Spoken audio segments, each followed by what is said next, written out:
Welcome back to the channel. Today I want to talk to you about things you shouldn't do, things not to do in this game, and it's just a little tips and tricks video basically with a fancy title, but it's going to be a very quick one, so just to improve your quality of life with certain things. So first and foremost, if it's not obvious yet, every time you come to Albion you should be researching something.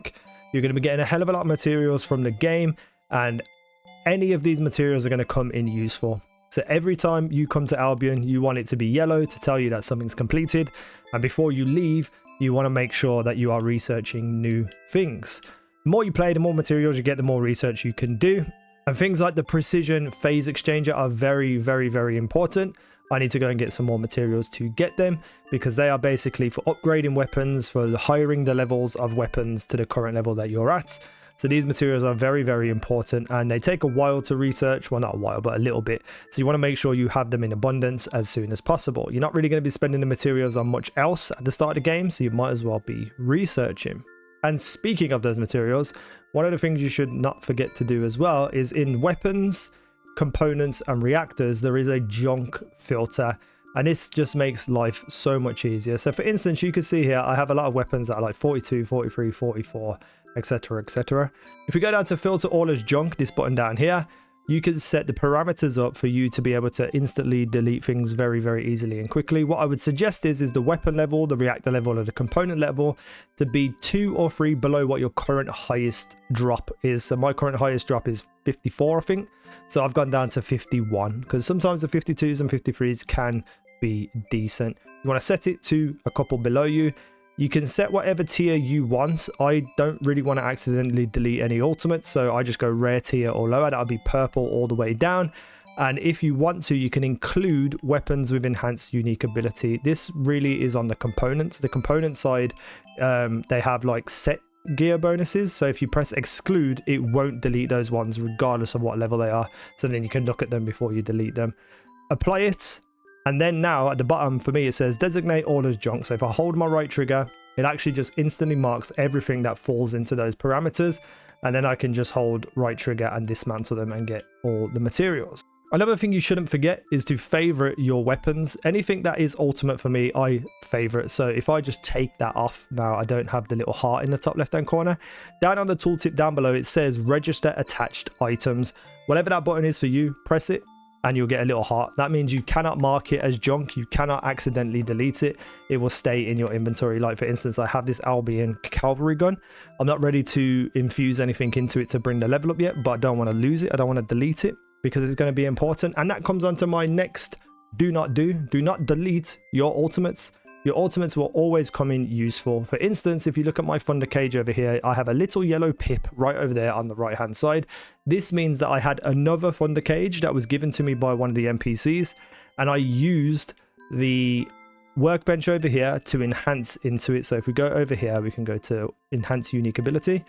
Now any of these weapons that I select, it doesn't give me anything. I have no weapons. If I had another Thunder Cage, that means that then I'll be able to improve the unique ability. And when I do infuse it and I get better stats, the like reload time modifier goes down. So you get better stats for enhancing one ultimate with the duplicate ultimate that you have. This comes in really handy if you are going through the battle pass, which gives you multiple of the Sigvori's proof. So you'll be able to keep using these to infuse into the original one that you got and get it more and more powerful. And that leads me to another workbench thing, the weapon level transmission. So if I go in here, I can pretty much take that level 1, where's it gone, over here, and I can use any of these weapons like the level 53 over here to increase the level of this weapon, to increase its firearm attack, its DPS, etc, etc, to bring it up to the current power that I'm at, and then I can use that weapon. However, I feel like it's absolutely pointless right now, especially as you're going through the game in the story mode, to do that, because these materials like precision phase exchanger, they are quite costly, and you're not going to get too many of them too often, because you need 250 liquid metal, which comes from dismantling weapons, to create one of these. So you want to pick and choose what weapons you want to improve, and I would suggest that you go and only infuse them up to level if they help you with a Colossus in the Void Intercept battle.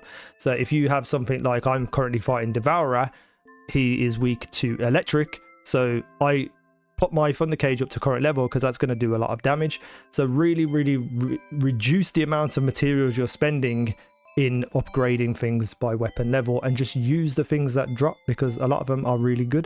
And speaking of all the different mods and stuff, and don't ever forget to enhance your module. So for me over here on Freyna, I have increased their toxic skill power to do 50% more damage. That means I'm just going to be absolutely tearing through people and annihilating them.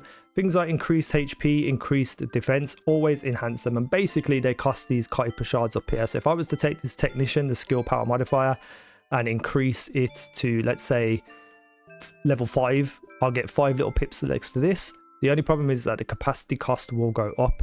So it will go from 7 to 11. It will add 4 on. I can pretty much enhance this now and still have enough module capacity left over for me to not worry about having to take things off. And basically what that's done now is it is enhanced my skill power modifier, which goes alongside my toxic skill power. And I still have 6 capacity left over here for me to be able to either enhance more things. But what this fella has to offer as well is dismantling modules. To enhance those modules, you need Kuiper shards. You will collect so many mods that will get so many duplicates. So if I hold the left trigger here, I can select all of my duplicate mods. I have 91 of them. I'm not going to use these, and even if I do, I will eventually get more of them. And I can get 35,000 Kuiper shards right off the bat. Now you're going to be collecting these mods all over the place, so just make sure that every now and again you go in and dismantle them so that you get these Kuiper shards that you can enhance other ones. So the last thing we'll look at for me is that I'm currently at Devourer, which is a poison boss, and I need electric to be able to do more damage. So you want to put mods on your weapons that are going to really help you with a specific boss in any kind of situation. And the one thing that you shouldn't do is use this equip recommended module. So if I go into this, basically what this does is it aggregates the top 10% successful intercepts used in Devourer Void intercept battles. So let's say a team of 4 go in, one of them's like really high level and the other 3 are a little bit lower. It's going to take those 3 lower people and what mods they had on their gun, who might not have even invested time into figuring out what was the best mods, but because they've completed it, it takes that and thinks, oh, that's a good setup, and then it throws it all onto your recommended modules. This is okay. It's a good system, especially if you pick up a new weapon in the wild and you don't want to go through looking at each individual mod. You can just hit this and go. So what I do instead is I use this and I confirm it, but then I swap things out. So for me, when I'm trying to kill bosses in the Colossi who have weak points, I want this on weak point damage plus 8%, but I get firearm attack of plus 1%. So my bullets do more damage and going to do more damage to the weak points. That is not recommended because a lot of people who have completed the boss haven't used this mod. But for me, I think that's going to be better, so I'm going to use it. Also as well, weapon tuning, rounds per magazine. I'm going to be using the Thunder Cage, which is a very fast firing weapon. I want more bullets in it, but that won't be recommended because other people aren't using that mod. So you really have to go through and look and set up the weapon how you want it to be. If you pick up a weapon in the wild and you want to use equip recommended, absolutely great. But for bigger bosses and harder missions, you're really going to have to look at the mods you want to use. So for instance, if I put this rifling reinforcement all the way up, the capacity cost is going to go up as well. So then when I go into equip recommended module, it's going to take that and build around it because that's a really good perk that everybody uses. But mine costs more capacity, whereas someone else who was using it probably didn't have the same amount of capacity. Then for me, I lose other things because I don't have as much capacity. So you really need to pick and choose, and honestly that should be over there. I don't know what it's doing over here. So you should be picking and choosing the mods that you want for a gun, basically is what I'm saying. Use the equip recommended as a guide and then change into things that you want. And where this can benefit you, let's say a big Colossus is weak to fire, then I can take this and equip it onto this as well. And for all of my fire attack damage, which is 33%, this fire enhancement will add 8% of that on top of the damage as fire damage, which is the enemy is also weak to. So that won't be recommended because a lot of people probably won't use that mod for the thing that they're trying to kill.